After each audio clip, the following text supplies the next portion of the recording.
Politics were never discussed in my house, or at least not in front of us children, until the attack at the bus depot, which I reckon was in 1956.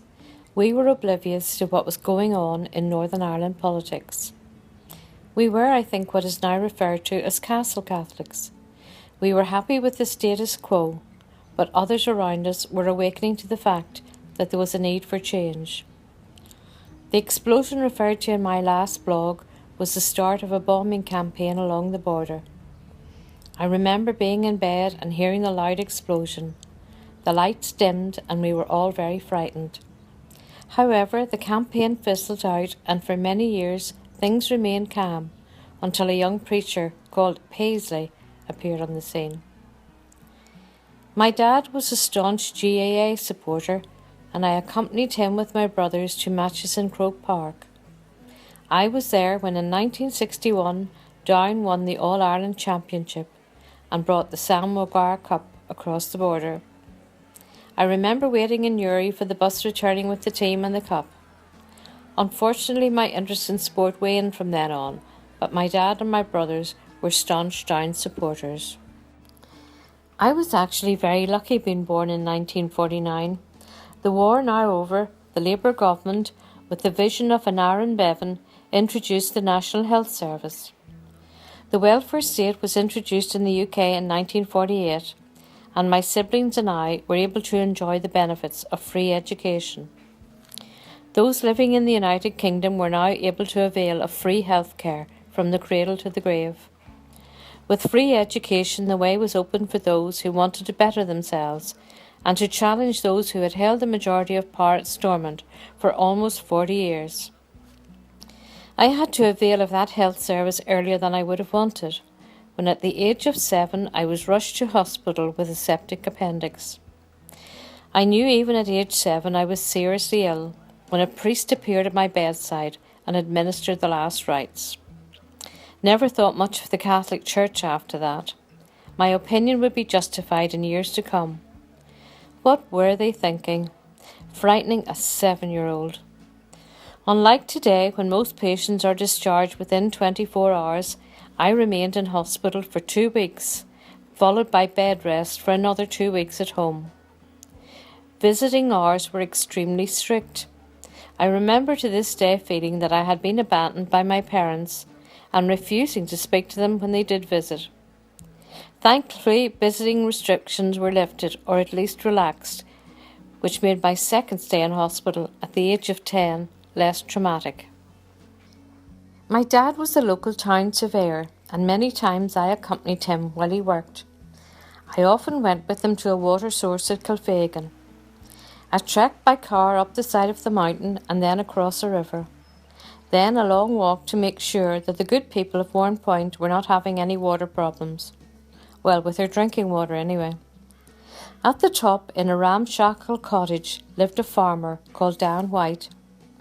He lived there through all weathers with his collie. He grew potatoes in the clean mountain soil.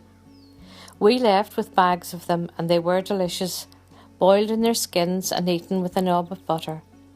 Nothing like them in the shops today. I recently discovered that Dan's cottage has been renovated and can now be rented out, a beautiful location for a holiday. You can check out Dan White's cottage on Facebook. We also had 2 lovely district nurses in Rostrevor in the 50s. One was my aunt, who sadly died from motor neuron disease. But while she was able, they used to take us girls from the local area on outings to a cottage beside Dan's. We had picnics, played games, and enjoyed the mountain air. I dread to think how many of us piled into the car that took us there.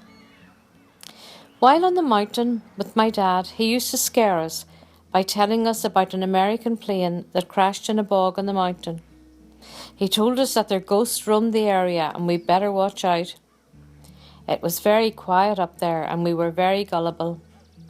In later years I did learn that there was some truth in this and that an American plane had indeed crashed in the Mournes, only closer to Annalong. Being the eldest in the family, I tended to accompany my dad quite a bit, and one of our trips during the period of rationing in Northern Ireland was to cross the loch in a small boat to a pop-up shop opposite Narrowwater. There we could buy sugar, butter and other rationed items such as cigarettes. There were no customs to check on the purchases, unlike when we crossed the land border. I also accompanied my father on a survey of the outlying districts of the area one summer in 1956 or 57.